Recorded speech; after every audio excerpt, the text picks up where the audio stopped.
Today, Watchgate is going off.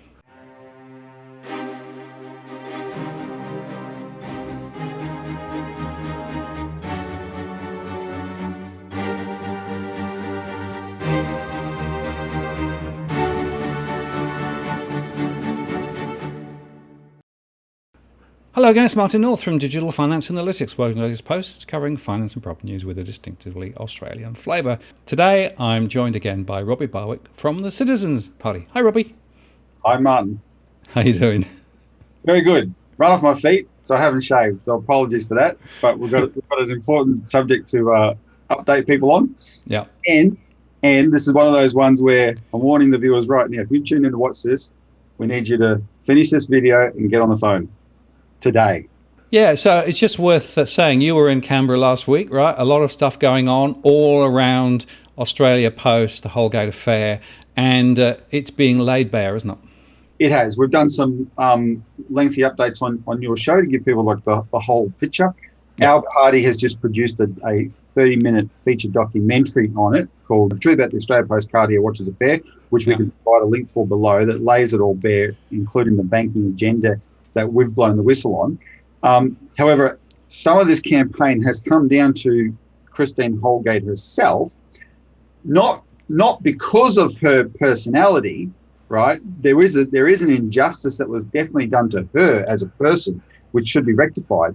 But it's very important that be rectified because of what it means for the institution of Australia Post and its survival, so it doesn't get privatised. And the more I've got to know them, these 3,000 hard-working small businesses that run licensed post offices who they know better than anybody how brilliant she was for their organisation, right? What a terrible time they had before Christine Holgate for years, right? Christine, they've lived through every chief executive Australia Post has had, and she was the best. The rest ran it into the ground, right? So they know the truth of it, and it's their survival at stake, right? So anyway, I attended Parliament House last week with Mrs. Angela Cramp of the Licensed Post Office Group. She's the executive director. She is a powerhouse. This woman knows truth, right? And she just hits politicians right between the eyes with it. What's happened is, Martin, we've been able to change the politics of this. So the politics is nasty politicians back in October knew the way they can manipulate the public through the media, etc. All they had to do is just dangle this claim, gold watches were given to fat cat public servants, and that should be enough to be able to just drive this woman out and bury the story. Because we got a whiff, hang on, there's something else here, right? And we started digging into it and speaking up about it. There has been at first slow, but a gradual and then faster and faster accelerating shift in public perception on this issue. And now it's reached a crescendo. So the breakthrough is we've got. I want to play a series of clips for the viewers, and then tell you why it's so important to make phone calls. So first of all, the first guy to really jump up and do the right thing by Christine, just because he's that kind of politician, is Bob Katter, right? Bob Katter, if he sees it is right, he will say it, whatever the cost. So Bob was the first to defend her last year. And it made a big difference to Christine Holgate and the Licensed Post Office Group. So what happened this week is when we're in Parliament, most politicians didn't realise Christine Holgate had not resigned. So that's it. That's what everyone's been told. It's just not true. That is a completely unsettled issue. She was misrepresented at all times. So she is still technically under contract as the Chief Executive of Australia Post. So when that message started getting through to people, the politicians knew this is a very significant detail. On Thursday, in question time, the Minister, Paul Fletcher, of the Communications Department, was asked a question about NBN's bonuses, because if you saw the headline, NBN paid $80 million in bonuses to its staff. Now, can I just say that itself is a bit of a beat up, because that $80 million, that's a lot of money, but that was across literally every single employee, the thousands and thousands and thousands of employees at NBN, right? And it's just the kind of way politics is run through headlines. Right, and there's certainly it's valid that the hypocrisy between the treatment of NBN and the treatment of Christine Holgate is enormous. So anyway, he's asked about that, and he makes the comparison to Christine Holgate in question time, and he says casually, Christine Holgate resigned. Now, Bob Catter doesn't go into question time or the chamber unless he's got something to do. So he wasn't in there. He heard it on the TV. He raced down there, runs into the chamber, waits for the next question for that minister, and the minister's answering the question, and then Bob does this. What's the clip? Second issue of market power in the market for digital advertising. The minister will resume his seat. The member for Kennedy on a point of order. Mr. Speaker, if a person knows that a minister is lying, is it my duty to stand up and say that he's lying? Christine Holgate never resigned. The member. Now, don't tell lies to the House. So there you have it. Now, what Bob? I'll tell you, that's wily Bob Catter for you. What he did is he broke all the rules, but he knows which rules to break. You can't call someone a liar, but he did deliberately, knowing it would draw even more attention. He actually had to retract the word liar, but nevertheless he made his point, right? And all those members of Parliament swing around. What's Bob up to? By the way, Martin, Bob is now the longest-serving member of Parliament in the House, which makes him the father of the House. Although they think he's the cranky uncle, they actually have to show him a lot more respect nowadays, right? So anyway, he's using it and he's doing a very good job. The other person who got the message was Peter Van Onselen from Channel 10. Now, I want to play a clip which was on TV last night, his exclusive report where he interviews Bob and Angela Cramp on this issue. And I was wondering what angle he'd put on it because there's all this mistreatment of women stuff going on, the rape scandal, etc. But he did a really good, direct, straight news report. So have a look at that. Putting pen to paper to the PM, Bob Catter does not want a return to sender. He wants Christine Holgate to return as CEO of Australia Post.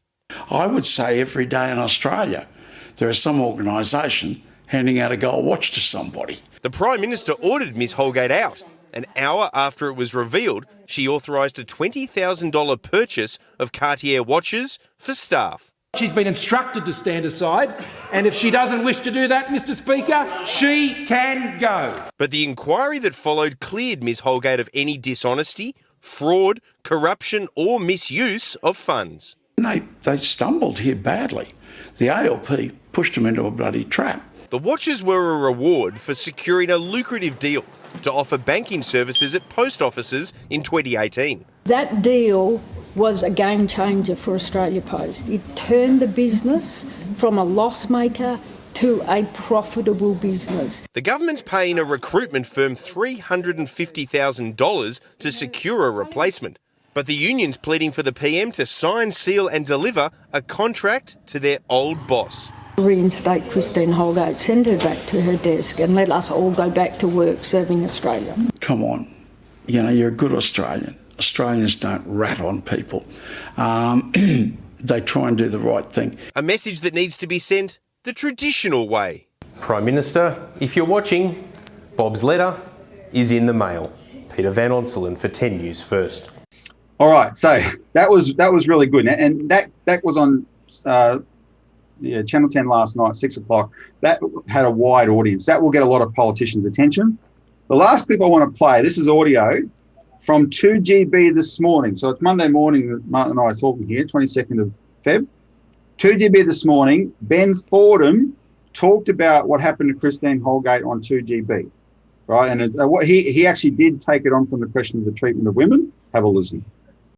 With the focus in Canberra on the treatment of women, spare a thought for Christine Holgate. The former boss of Australia Post was treated like rubbish as she was shoved out the door late last year. All last week, the Prime Minister spoke about the importance of looking after women in the Canberra bubble. Well, maybe he should revisit his own actions regarding Christine Holgate. Christine Holgate was sacrificed for buying 4 Cartier watches for senior staff. The watches cost $4,500 each, and they were a bonus for executives who had secured an investment of $66 million. The PM got up in Parliament and said he was appalled by the gifts. He said she can stand aside, and if she doesn't do that, she can go. But here's the reality. Christine Holgate had received board approval to give staff the gifts. In fact, the watches were accompanied by a handwritten card from John Stanhope, who was chairman of Australia Post at the time. He wrote, "Thanks for being part of this in convincing the three major banks on the value we bring. Great work, well done." So that was the handwritten note from the chairman of Australia Post at the time, John Stanhope, alongside the Cartier watches. So the male chairman knew about the watches, but it was the female CEO tossed to the wolves. And before she was thrown under a bus in Parliament by the Prime Minister, she tried to stop it from happening. You see, Christine Holgate sent messages to the staff of the Communications Minister, Paul Fletcher, showing a screenshot of those handwritten notes from the chairman. So she was letting the government know in advance, this was not me acting alone. Even the chairman knew about the watches. It didn't matter. They sacrificed her anyway. Scott Morrison said to Parliament, she can stand aside, and if she doesn't do that, she can go. By the way, a government report into the Cartier gifts has since cleared Ms Holgate of any wrongdoing. Her board approval before her departure was 95%.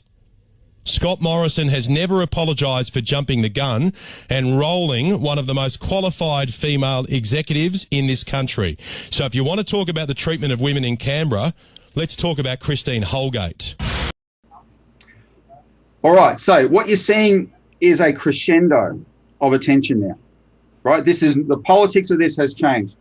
And it's not about Christine. It's about people. I mean, there is an element to do with Christine, of course, and that's what the media is paying specific attention to. But it's come about because the licensed post officers know they're fighting for the right thing, including their survival. We know the bigger issues at stake, and because people like us and the public that we've helped to inform have got involved, right? It's getting the message through. Now, certain things will be happening in Parliament this week among members of Parliament as follow-up, right? That media coverage, I can tell you, will have turbocharged that. Now, they will, the perception among all those politicians will have changed rapidly in the last 48 hours. The viewers of your show, Martin, that have responded in the past, that have taken this up, right? I've asked to make phone calls. Pat yourself on the back. You've been part of shifting the perception. But what we have to do today, Monday, is create a shockwave in Canberra, in their Canberra offices, because tomorrow, Tuesday, is when the parties have their caucus meetings. They'll have their parliament, their party room meetings. And we want to have everybody walking into those meetings thinking, oh my God, this issue has just suddenly blown up in our face, right? And the way to ensure that is to get a lot of phone calls. And when I say a lot, I mean dozens to each member of Parliament, hundreds if we can. But so what I'm going to ask everyone to do is hit the phones now, get on the phone, call your local federal member of Parliament and call all the senators in your state. There's 12 senators. If that's a bit too many, we're going to give you the links. Just look up the National and Liberal Party ones. Do those instead. So instead of calling 12, you might call 5, 6 or whatever. But please call them. Now, the reason to do the National Liberal Party ones is because they're the ones that can actually deal with this in their party room. They can say to the Prime Minister, look, you've got to back down on this, right? Find a way to save face. Now, there is a way to save face. Pretty straightforward. All he has to say is, it was brought to my attention, this was done. I asked for an inquiry. The inquiry has cleared her. She deserves to be reinstated. That's all he has to do, right? Just say the process played out. He doesn't have to apologise for his histrionics, etc. He can do that. It's pretty straightforward the way that he can do it that way, and therefore if enough pressure is brought to bear on him, that may happen. There is a way he can blame Labor, right? And all the politicians, they can think about that. But they've got to get the pressure from the public. And why are you calling? You're not calling because you want to give a wealthy chief executive her job back. That's not why you're calling, right? Christine Holgate doesn't need this job. She left an $8 million job to go to a $2 million, less than $2 million Australia Post job. She doesn't need it. She could walk away and she'll be poached by the biggest corporations in the world. She's worked for them all before.